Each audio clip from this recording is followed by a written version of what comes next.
Manna Friday here to the in sawichhiat kan Lalpa Isu Krista mingin chibai kapu ka cheu Pathian thamuan na khongai na lea umpuina in za chunga atharin lawm ro se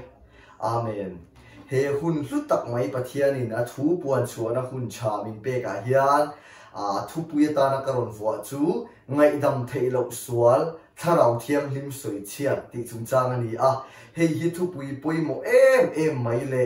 zona ka don ve chin khatiang ang keima poina zona ka nei chin ka phak ang to ka Pathian mi te kal tlang te sermon ka ngai thak kal tlang te le keima lo ton siat midang ton siat ka lo siat chhol le te khang sang chang khanin he sermon hi karon buatsaih ni Thlarau Thianghlim min ompui le in ka sia kan zawai ta na hlok tlan na Krista Isu sia chian le lalpa alu thuk na min pui du sermon ani nge ka be se ni Pathian thui lo ngai thang chanchin cha marka zia bung thum chang som hi le paria da changa chang som hi pakwa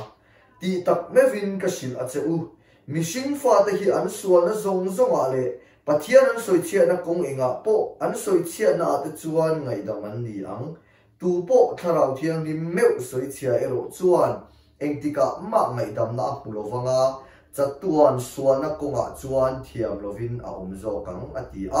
ramwai bol lo azol ni anti awang khan chu asoi ani athulal pan kan zatan manin som sakro se amen akhong ina le changpui na dirin Pathian ma ilo kunang u olalpa kan Pathian min mangai tu iza ngai na min enkol na zauzai te Thulo mal som na imi te min vur chi Lalpa kan van lom tak i Thlarau Thianghlim hlu mai min pe chu Thlarau Thianghlim chuan kan nun kong min suaya kan dai suala kan dai pel don te i du lo zong kan nun don pon i Thlarau Thianghlim mangin i lama min hi pa i mai na thinlung le i thatna min hmu fe tir chin heng zong min hmu tir tu nang Pathian ro pui hi kan fak che kan choi moi che ni Lalpa tun huna hianin hei ngaidam theihloh sual Thlarau Thianghlim sawichhiat chungchang ka soi don ani he suala tu to te po Lalpa tam takan lo to china amai ro chu tu na clear tu te ke ngei po Lalpa kan thinlung na te i du lo zonga kan nun chang tam ta om chin ma se he suala meu hi chuanin Lalpa tu ma thu kan la ka ring lo chan chu nang ma be sein he sermon hi anon thira nang ma Lalpa an du na thinlung po isiat sakani chu wangin he thula koi awanga mi tam tak kal suala diglo tak nang ma lo muta te po soi turan chin chung ang kan ni lova i thutak ro pui tak manga chua zalen na thar he sermon kal tanga kan chan theina turin kan safa hian min pui la i khongai na kutchak tak noya Isu Krista mingin long thu soi chungin kan lo in tulu te amen ole he sermon thupui ngaidam theihloh sual ti chungchang hi apoi mo kati em chan chu zona kadong tam em china hemi chungcha hianin zona te ni emo ke poina ka pian thar nuwa te khatiam ang ka pian thar nu bor chawa zona ka de nga chin enge ngaidam theihloh sual chu niang le Thlarau Thianghlim sawichhiat chu Pathian thu chuan ati amai ro chu eng chin hinge huamang he ram ri hian eng chin hinge huam le ti ang chi te zona ka lo nei ve to na sa chin maya Pathian in thutak kal tangin thutak mangin min chua zavena chu thu ka sia na angte he huna hianin ron puan chu ron soi ve ka tumani Lalpan kan za chunga Thlarau Thianghlim panga fin na le sia fian na Thlarau po min pe nge ka be se ni soi tong khanin zona tam chin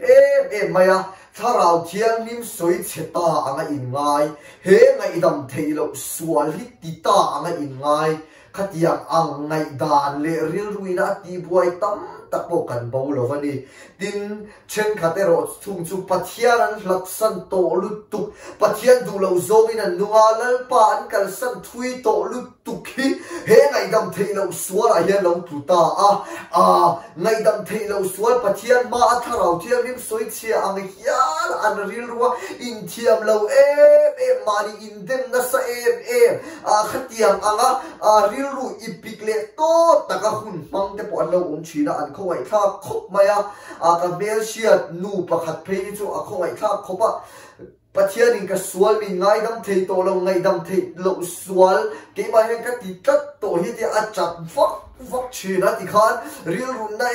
min ngaidam thei lo sual hi ka ti to lo ma tia a chung te ti mangangin ti thabarin ril rulama fel lo na le ril rulama dik lo na te to hian pha in he Pathian thu he Bible chang an enge alo don som dan adik lo wangin chu tiang anga ngaidam thei lo sual ti ta anga in ngaya nun se om tak le to taka oma ama mai ni lo achung te po phurit at lo chang ta mai te po soi turan oma chu wa chuanin Pathian thu hianin he ngaidam thei lo sual chung sang a hian enge soi tum le enge min zirtira tum tak ti hi a thu a context pati suan a soi chan na chang hianin zira in silfia Pathian thu takina a soi tum hi kan mu fi apoi mo ka ti maya chen khat tuna ka soi zul zuin shem hun tatur anga in ngai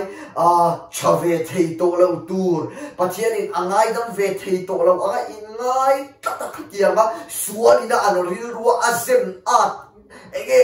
nasataka atingon thinlung chorol na konga aswai me te po soi tur tak takan oma chu wang chuan he ngai dam thei lo sual ti chu chang hi kan siat fia a thutak hi kan vapo mo asoi tum tak te hi kan vak mu thiam ya poi mo ka ti khop maya Hosea bungli chang hu ga chuanin Pathian thu he ti hian kan hua kami te chu siat na tak cham awangin ti boral an ni ati engmo siat na tak cham wangin ti boral an ni ati tlai Pathian thu changa lo lang chiang em chu Pathian thu takina asoi tum Pathian kan mu dan dik lo Pathian kan siat dan dik lo wang hian ti boral tu setana chuan kan nu na ron in lulingin Pathian thu tak kan siat lo wang hianin chu kan siat lo na zo na chuan min ron begin Pathian thu tak kan siat lo na wanga boral na kong zo hi tam tak kan lo oma Pathian thu ina asoi tum mo a thu tak he Pathian thu lu em mai shelova abe bom vela lo buaya khatiang ang abe bom len bawa omta chumi wanga kong dik lo zo kami ta chu sian an dak chama wangin ti boralin an om ti ang nun nei tu hi vo india mo kan tam wa chu wang chuan Pathian siat na dik Pathian tuina soi tum ta siat na dika kan lu ya poi mo wa he nga hianin pastor ta hi an lo lu chin ka ti ai ka usan tinin pastor kan nei pastor ta chu ege lalpa lo da chan kan ti chuan Pathian thu an zira abul chuta chang a chong bula chang a context chang an zira kha Pathian tuina asoi tum anga kausan mi puita mi ron zirtira mi ron shira pastor ta yan lovan lu tak Pathian ina adana hun Pathian tu zir chuang nge ya hetiang ang abul chuta changa Pathian tu non ching le ta khatiang anga changa Pathian tu soi ngai thak le an ma ni changa zirtira donte alovan lu thar tak ti te po karil ruwa ron lang ve boka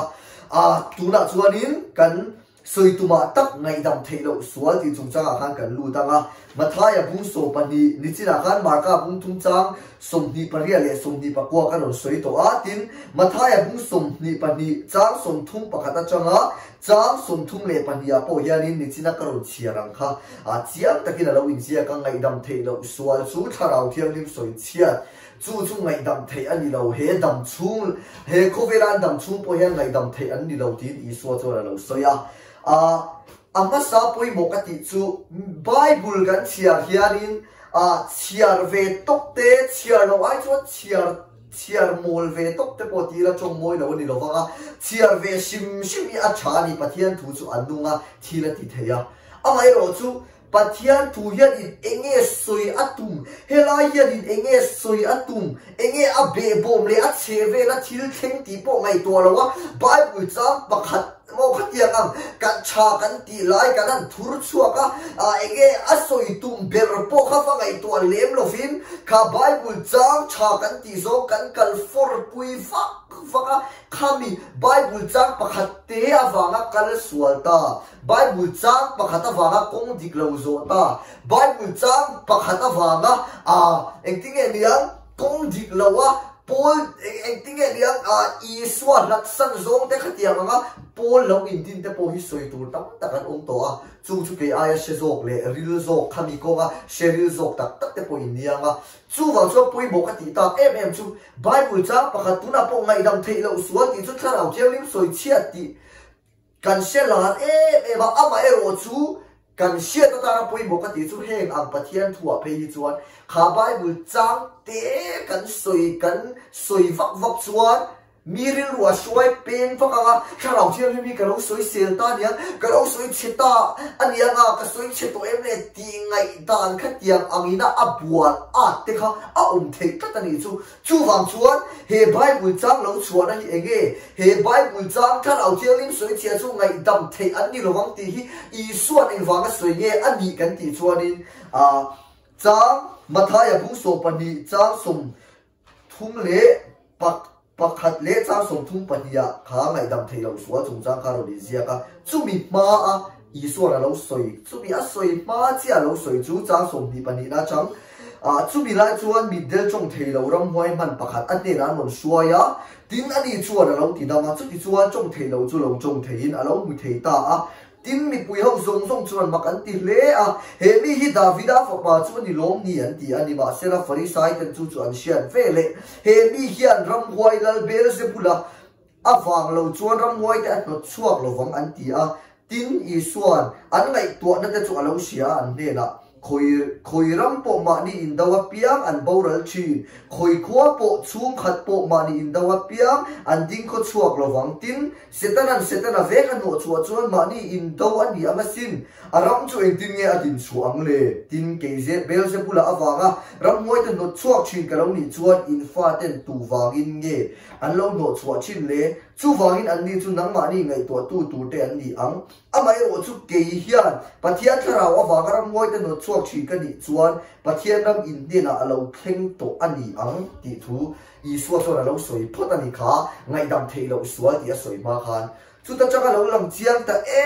em chu farisai te kha I sual kha an ring du lova I sual kha an hnola I sual kha an oi du tat lova an si ka an thi ka khang thil mak an ti mi te an zui dul kha si na le ama rin lo na kha na lo khatani chu wang chuan a thil mak ti te po kha Thlarau Thianghlim kal tanga a thil ti thei na kha Thlarau Thianghlim kal tanga mi a ti dam na te kha ram huai changa ron chuak angin an lo soya Thlarau Thianghlim me chu mo Thlarau Thianghlim thil ti thei na chu an lo soi cheta ni chu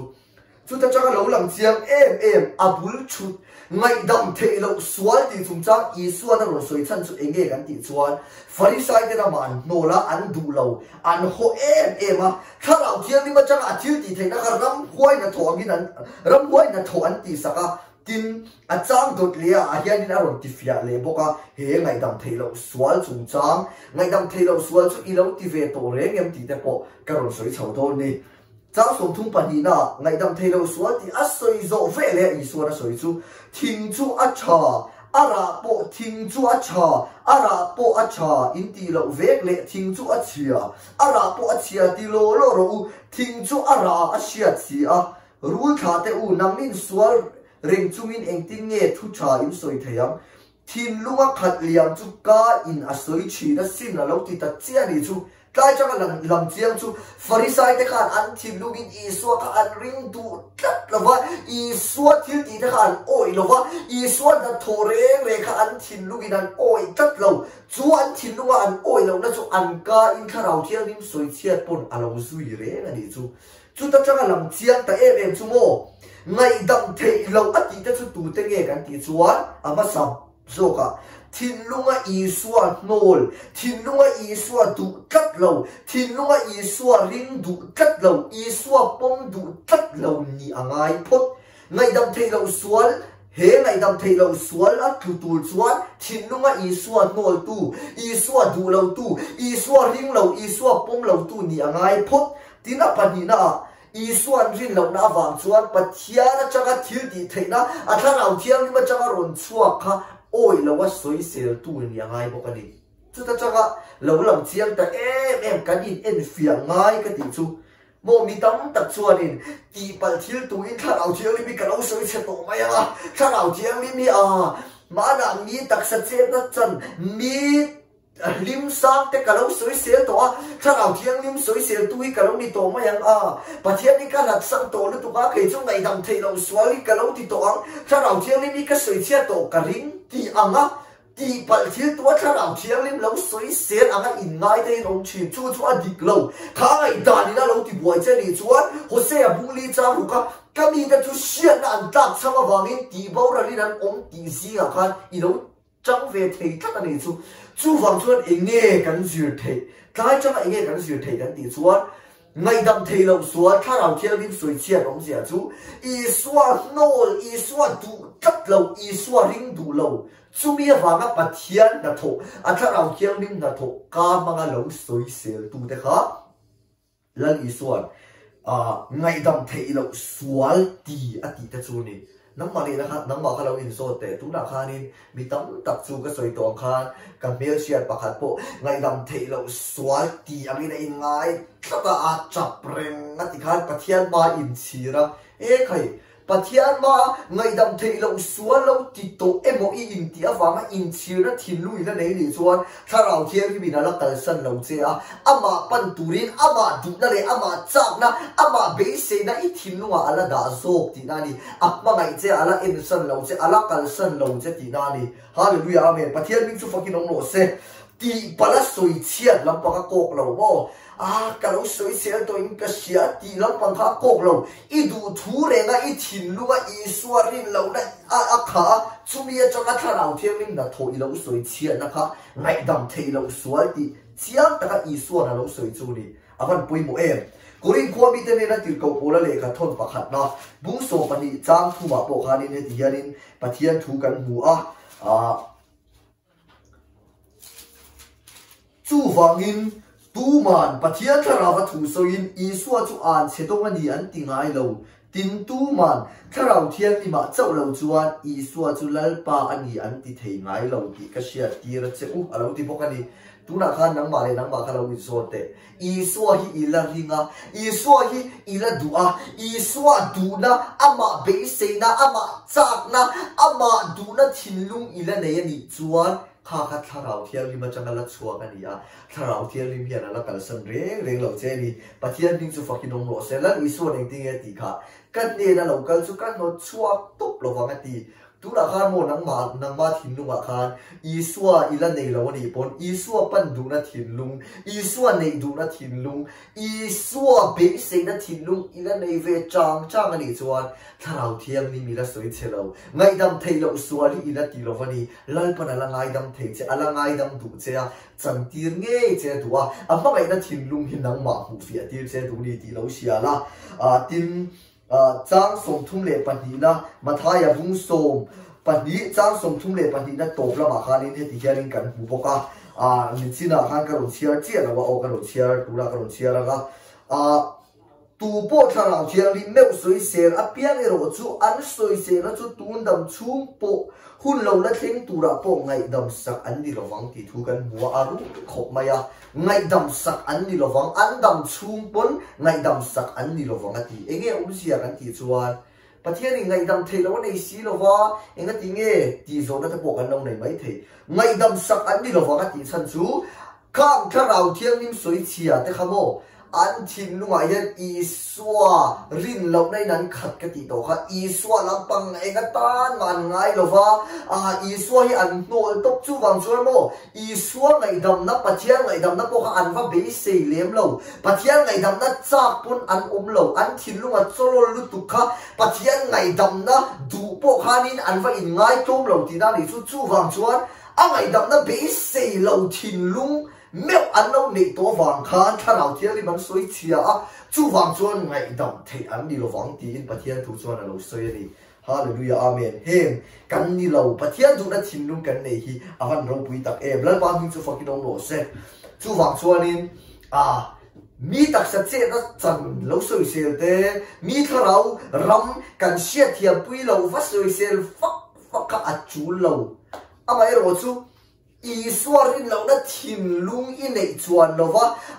Thlarau Thianghlim du lo na thinlung i nei chuan lova khang mi i lo soisel khan soisel tur ka tina ni lo ba se i lo soisel pal to emo khan Thlarau Thianghlim soichhia i la ni lo ania kha lo in che chiang ro kha ka i fia ngai Thlarau Thianghlim soichhia cha chu tu mo kan ti chuan i suan tu lo i suan nol tok tu ten i suan rin lo lu tu ka wanga farisai de angin i suan rin lo na lu tu ka wanga an rin lo na thinlung a changa Thlarau Thianghlim na tho an soichhia ta mo an nui so a an diria ma an deu so na thinlung kha Thlarau Thianghlim soichhia na chu ni amai ro chu ka soi to khan mi tak sak se na mi chong sia lo mi Thlarau nun Thlarau thil pe man chua eng ma va sia thiam pui lo chan ram le va mu pui lo va dai ram lo soi ser ve phe mani nan chan lo wa ga mi dang chang te lo nui so mani nan sia thiam lo wa ga mi dang chang te khatiang anga sia thiam lo soi ser fok va kha a chu lo ni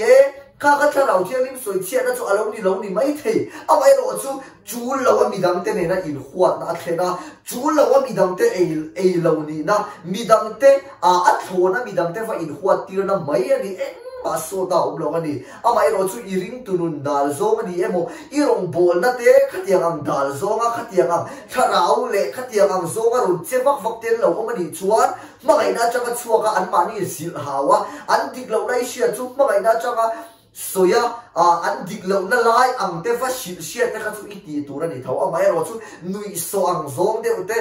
diriam zong tak le pusit le enga mangai lo anga i soi pia nga mani chuan nang ma kha Thlarau Thianghlim nei tui diem le ti lo in zot la chu pui mo ka ti khop maya huat na el rel na ba khatia kha na asing lo ani Thlarau Thianghlim soichhia na chu alo ni chia lo ni mai the ani lawang amai ro chu chu lo mi dang te huat na mo Thlarau Thianghlim ti vui na te po alu pal thei te po karing china chu wang chuanin mi Thlarau nun mi nuna mo in ro lo va buai lo te po hi a chu la poi mo ka ti thar khop mai boka tin chu ti ruala ka sei fo du chu ni rawa khatiang ang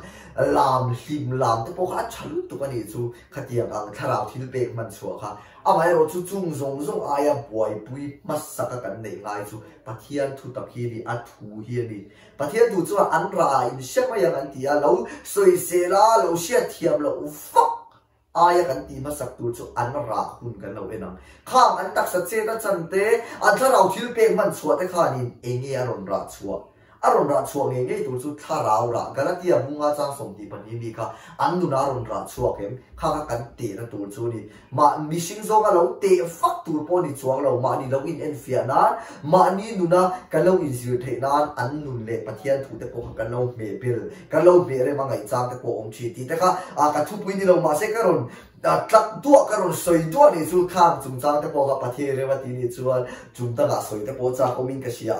chu wang chuanin a tok da karon soi tu chu Thlarau Thianghlim soichhia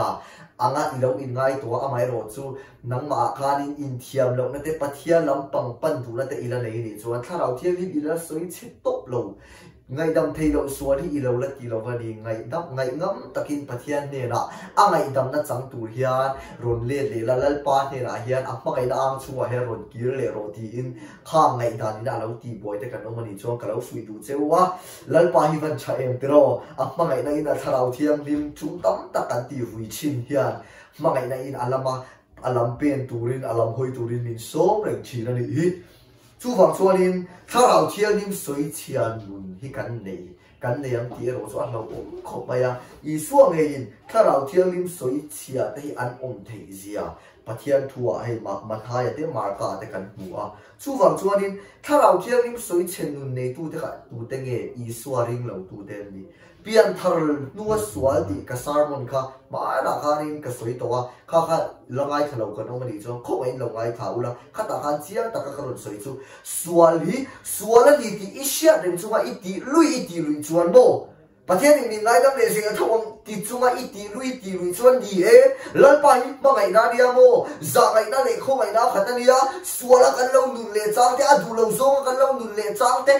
adik lo nge ani achalo ni ti kan sharing chu kan ti sual chung po hian lalpa hian min la ngaidam duin min la pom zel du lawm chu pathian ma ngai na ro pui zia chu ni amai ro chu mo sual hi sual ani ti sharing chu kan ti lui chuan kan thinlung alo cholala kan thinlung a khanin hei pathian mi la phua tu pakhat ka ngai sat em ka pian thar tira a hla ka ngai thang sat em po pui em chu